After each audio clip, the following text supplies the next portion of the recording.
Efiong, উজবুক ও European স্বপ্ন। ইস্টবেঙ্গলের যে নতুন বিদেশি এফিয়ং নিয়ে আজকে একটা ছোট্ট একটা অডিও দিয়েছি। তো ইতিমধ্যে আরও কিছু জানলাম, মানে ব্যাকগ্রাউন্ড এফিয়ংয়ে সার্চ করছিলাম, একটু পড়াশোনা করছিলাম, কিছু মজার তথ্য জানতে পারলাম, কিছুটা দুঃখের বিষয় রয়েছে তার মধ্যে। এফিয়ং 2024 মরশুমে উজবেকিস্তানে খেলে। উজবেকিস্তানের লিগটা ওখানে আপনার এই ডিসেম্বরের মধ্যে শেষ হয়ে যায়। ওখানকার ওই পৃথিবীর ওদিককার লিগগুলো ডিসেম্বরে শেষ হয়ে যায়। তো এফিয়ং যে ক্লাবটারই খেলে, নেফচি ক্লাব, সেই ক্লাবটা পঞ্চম হয় উজবেকিস্তানের লিগে। কিন্তু যে তৃতীয় ক্লাব, চতুর্থ আর পঞ্চম ক্লাব তিনজনেরই একই পয়েন্ট ছিল, 43 করে পয়েন্ট ছিল। চ্যাম্পিয়ন হয় নাসাফ ক্লাব। কোন নাসাফ ক্লাব? যেই নাসাফ ক্লাব মোহনবাগানকে 6-0 গোলে হারিয়েছিল। তো এই গত বছর যে লিগটা হলো, মানে 2025-এর লিগ, সেখানে আবার নেফচি চ্যাম্পিয়ন হয়েছে এবং সেখানে সেকেন্ড হচ্ছে পাক্তাকোর। সেই পাক্তাকোর যারা কলকাতায় আসতো আইএফএ শিল্ড খেলতো। আর এফিয়ং যেই মরশুমে খেললো 2024 মরশুমে, সেই মরশুমে নেফচির পরেই ছিল পাক্তাকোর। তো যেটা ঘটনা ঘটেছে, যেটা একটু পড়াশোনা করে বুঝলাম, এফিয়ং কিন্তু নেফচিতে যথেষ্ট ভালো খেলছিল এবং কিন্তু ওর একটা স্বপ্ন ছিল ওর ইউরোপে প্রতিষ্ঠিত হওয়ার। ও কেরিয়ার শুরুতে ঘানাতে চলে গেছিলো অল্প বয়সে, তারপর ডেনমার্কে একটা সেকেন্ড ডিভিশন ক্লাবে খেলতে খেলতে তারপর ও কাজাকস্তানে যায়, কাজাকস্তানে টায়ার 1 খেলে। কাজাকস্তান থেকে ও চলে আসে আপনার উজবেকিস্তানে টায়ার 1, সেখানে নেফচিতে খেলে, খুব ভালো খেলে, 7খানা গোল করেছে। গোলগুলো দেখবেন এবং ওখানকার যেসব নামি নামি ক্লাব তাদের বিরুদ্ধে ভালোই খেলেছে, মানে যারা যারা ওপরের সারি ক্লাবগুলোর বিরুদ্ধে কিন্তু পারফরমেন্স যথেষ্ট ভালো।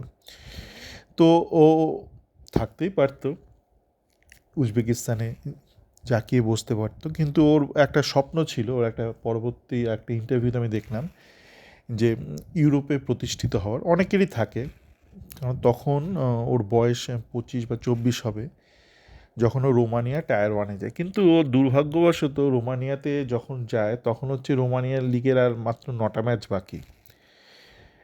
তো ডিসেম্বর উইন্টার, মানে গত ডিসেম্বরে যখন ও গিয়েছিল, গত ডিসেম্বর মানে আপনার ওই 2025-এর ডিসেম্বর, সরি 2024-এর ডিসেম্বর, মানে 25-এর শুরুর দিকে, 2025-এর শুরুর দিকে যখন ও রোমানিয়াতে যায় তখন ওই লিগের আর 9টা মাত্র ম্যাচ বাকি। তো সেই ক্লাবটা তখন রেলিগেশন বাঁচাতে ব্যস্ত, আর 9টা ম্যাচ বাকি, খুব খারাপ অবস্থা ক্লাবের। ক্লাব একটা মরণ কামড় দেওয়ার জন্য কিছু পরিবর্তন করেছিল উইন্টার উইন্ডোতে, ওই ডেসপারেট অবস্থা যেরকম করে। তো এফিয়ংকে নিয়ে এসেছিলো। ওই 9টা ম্যাচের মধ্যে খুব বেশি ম্যাচও খেলে উঠতে পারেনি, একটা ম্যাচই বোধহয় খেলেছিল যতদূর বুঝলাম। কিন্তু আলটিমেটলি ক্লাবটা বেঁচে যায়, রেলিগেশন হয় না। কিন্তু তারপর আর জানি না ডিটেল, এফিয়ং কেউ রাখিনি বা এফিয়ং থাকেনি, যে কোনো একটা বিষয় ঘটে তখন। তো তখনও ওই সামার উইন্ডো হয়ে যায়, ফেব্রুয়ারি ওই সময় তো গিয়েছিল। তো তখন সামার উইন্ডো চলছে, তো তখনও পাঞ্জাবে চলে আসে। ঠিক আছে, পাঞ্জাবে সে এখানে তো আর কয়েক মাসের লিগ হলো, ছোট লিগ হলো, তারপর এখানে। তো এই হলো ছোট করে এফিয়ংয়ের দুঃখের ইতিহাস, যে প্রথমে তো একবার চেষ্টা করেই ছিল, যখন ঘানা থেকে ডেনমার্কের টায়ার 2-তে যায় তখন একবার ইউরোপে দাঁড়ানোর চেষ্টা করেছিল। দ্বিতীয় চেষ্টা করলো যখন উজবেকিস্তানে মোটামুটি ভালোই খেললো, ভালো খেলেও একবার চেষ্টা করলো রোমানিয়ায়, কিন্তু ও যখন গেল তখন ওই উইন্টার উইন্ডো আর টিমটা তখন খুব খারাপ অবস্থায়, মানে রেলিগেশন হবে কি হবে না এরকম একটা ভাব। তো টিমটা রেলিগেট হয়নি শেষমেশ, কিন্তু তারপর আর ইফিয়ংয়ের আর রোমানিয়াতে থাকা হয়নি। তারপরও পাঞ্জাব, এখন ইস্ট বেঙ্গলে। তো দেখা যাক, আশা করি ও ইউরোপে যেতে পারবে, কারণ একটা ফুটবলারের স্বপ্ন থাকে, আফ্রিকান ফুটবলার বলুন বা এশিয়ান ফুটবলার, ইউরোপে প্রতিষ্ঠিত হওয়ার।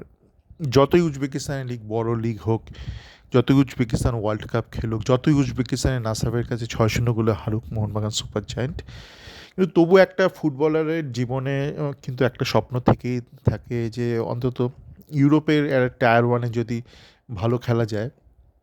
তো আশা করব এফিয়ং ইস্টবেঙ্গলে ভালো খেলে তারপর ইউরোপে যাবে। আম, একটা ফুটবলারের দৃষ্টিভঙ্গি দিয়ে বা তার মনের কথা ভেবে এটাই প্রার্থনা করব যে ইস্টবেঙ্গলে ভালো খেলুক এবং তারপর যেন ইউরোপে যেতে পারে। আমাদেরও গর্বের বিষয় হবে, কেননা আমি যখন ছোট ছিলাম তখন খুব অল্প বয়সী এমএকে এজগো এসেছিল খেলতে কলকাতায়, খেলে ইস্টবেঙ্গলেই এসেছিল খেলতে। অসাধারণ খেলে, এক মরশুম খেলেই তারপরও সুযোগ পেয়ে যায়, তখন ডেনমার্কে সুযোগ পায়। আম, তারপর ডেনমার্ক থেকে তারপরও নাইজেরিয়া অলিম্পিক টিমে চান্স পায়, নাইজেরিয়া ওয়ার্ল্ড কাপ স্কোয়াডে চান্স পায়। তো আশা করি এফিয়ংয়েরও সেরকম হবে।